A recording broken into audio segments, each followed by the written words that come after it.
If any of you are wondering how I'm getting on with my Range Rover, I've now done 1,000 miles in it, which is probably not a good thing for the competition because obviously adding mileage decreases value. But I've done 1,000 miles. I do get the same warning light, keeps popping up. It's popped up a couple of times. Yeah, it's the fuel gauge, low fuel warning. I shouldn't be so cocky because I'm going to end up having a problem now. But that's the only one I've had. And I'm absolutely loving driving it. It's beautiful drive and does fantastic miles to the gallon for what it is. And so always said, if you just want a big old soft closing doors, if you want a big old truck just to waft around in, you really can't beat a Range Rover. There's nothing out there that really compares. Yes, you can get a Volvo. You can get a Land Cruiser, but they don't have the sort of interior. They're a bit more agricultural, aren't they? And for 15 grand, you're buying what, a 2005, 2006? They're crazy money, aren't they? I just wish Lexus bought over a version and made it a direct competitor with the Range Rover. Then that would be something I'd definitely look at. So just popped to a customer's back there. I won't record the front of their house. To late night run. What time is it? 6:47 on the way home to code read a car from their Citroen Belingo. Popped up an ESP light for traction control on their automatic Citroen Belingo we sold a couple of months ago. And yeah, and then the second time they went out, everything came up on the dashboard. I said not to worry too much about it because that's quite common with the traction control now for it to throw every light up. I just did a code read on it with the top done, saved my life again. And lo and behold, it came up with an intermittent speed sensor reading from the front right hand side.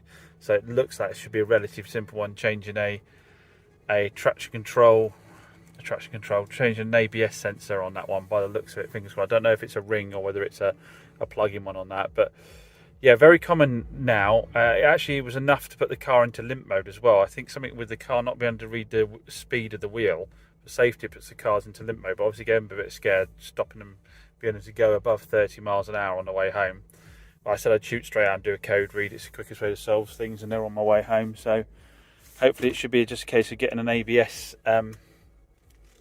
sensor and get them back on the road again.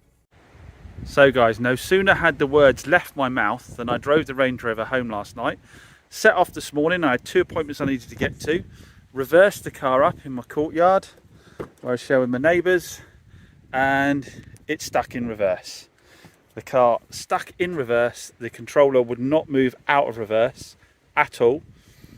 It then, when I turned the car off and back on again, wouldn't let me start the car because the car was in reverse. So for safety, it wouldn't let me start the car because it wanted to be neutral park, which it wasn't. And yeah, I couldn't get anywhere. I was abandoned, stuck in the middle of the courtyard, blocking my neighbour's drive. So what I did, this was obviously all in place previously, is I got in. If you go underneath the cup holders, you've got the emergency release to put the car into neutral. So I did that, put the key in, pulled that back, put the car into neutral. That allowed me to roll the car back so it was out the way of everyone, but obviously too heavy for me to push about.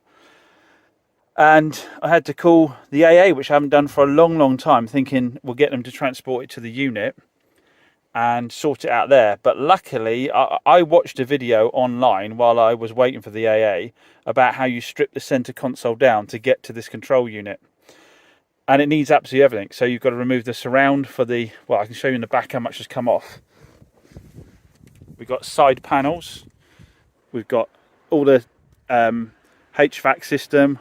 We've got all the surrounds for the stereo there.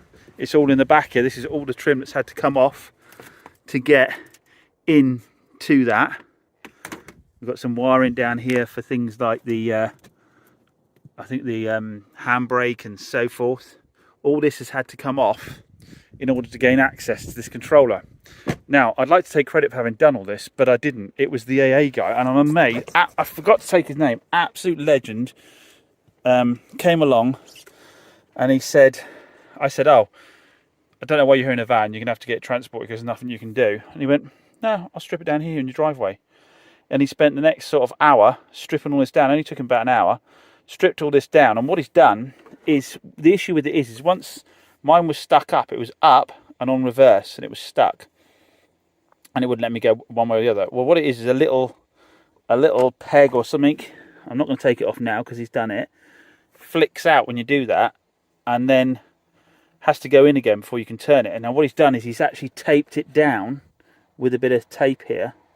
He must have unscrewed the top of it, taped it down so that it won't actually come out. And so at the moment I can select gears, but it means that the car will roll in between each gear. And obviously I need to plug the handbrake in again to get a handbrake as well. But yeah, so he stripped all this trim down, and I've been able to drive the car obviously back here to the unit from home. Total legend. What I need to do now is, this unit here is a very familiar fail point. I've got two choices: buy a brand new one at £700, or send this one off to ECU testing to have them rebuild it, fix the fault, which is £150. So I think we know, obviously, as we're on a budget drive with this car, we'll have to go for the £150 option. Now, what I will say is, obviously I'm doing this buying challenge with Jamie from Car Key, and the idea is that we show what you can get for 15 grand when you buy a used Range Rover. What I will say is, if I'd parked this up and just waited for the challenge, I wouldn't have had this issue. Obviously, the issue is that I've used the car, and I've actually done over 1,000 miles in it now. I've done 1,000 miles since I bought it, as I think I said earlier. And obviously, the more I drive it, the more likely the faults are going to come up that weren't present at point of sale, so to speak, when I bought the vehicle. This hadn't shown any problems before. It just literally decided to lock today. So obviously Jamie's overspent on his anyway, and he's got some fixes that need doing. But this is all about showing the truth of owning cars like this.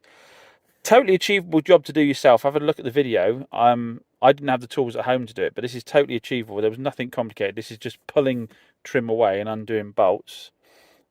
Pretty easy to get to. And like I say, this unit is only £150 to repair. So a lot of people rant on about Range Rover reliability, so forth. To be honest, this kind of thing can happen with any of the cars that now have electronic handbrakes and these fancy sort of gear dials and that kind of thing.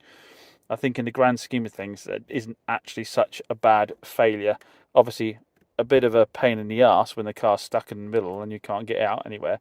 Now, interesting, with the AA, the deal is that they will take it apart for you and get you moving again, but unless you have a Land Rover AA warranty, they're not obliged to put it back together again for you. So obviously I don't want him to, because I want to send the unit out, and if the unit's back in there, I've got to strip it all down again to do the same. But the only issue is, I didn't stand over his shoulder because no one likes you doing that. I let him get on with it. So now I've got to work out where all these parts go back, but luckily the video will show me where these all go back again. So I'm going to send the unit off now. And we can see it is actually real wood. I'm going to send the unit off now to ECU testing, get it fixed. And he did recommend to me I get a brand new unit. He said get a brand new unit because we find a lot of people have them reconditioned and then they fail in a different area.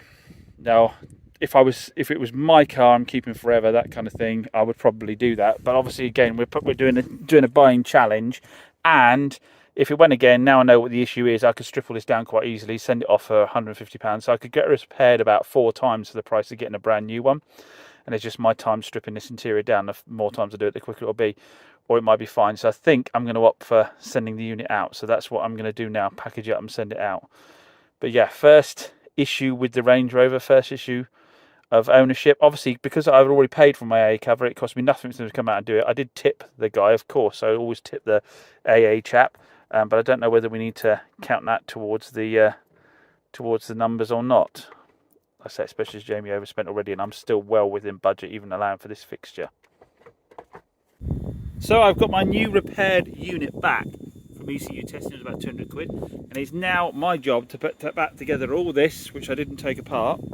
But you know, someone much more skilled than me took this apart, and I've got to work out how to put it all back together again. So this should be a bit of fun. Let's get cracking. First blood to the Range Rover, but I've got the centre console back in. I've checked all the buttons are working. Got a couple of screws to work out where they go. I couldn't do it with the armrest still in place like he had it. I ended up having to knock the pin that holds it in place out for fear of trying to squeeze this centre trim around it and break it. So I've done that. But as I say, I've checked everything's worked okay, so I'm going to screw that down and start to look at how we get these side panels back on. So I've got the side panels back in again, and I've got the HVAC controls here. I'm not 100% sure I'm using the right screws for the right things. I'm having to guess a little bit of that, but as long as they aren't threading anything and they're holding it in tightly, that's all we need, I guess, isn't it? Right, so we get to the back HVAC system now. Right, sent a bit of the console back in. Anyone who's done this job before will have spotted that I actually had it too far back in this direction. The guy must have pulled it back when he put it back together, and the bolt holes weren't lining up at the front here. But after I pushed it forward and got it properly in place, it all actually went back together quite well. I am left with quite a lot of screws. I think there's a lot more fittings holding this centre bit down, perhaps I didn't put in, but it is all very secure, so I'm not too worried about that. Got the armrest back in again, just fiddling around with this at the back here to put the heating system back in the back.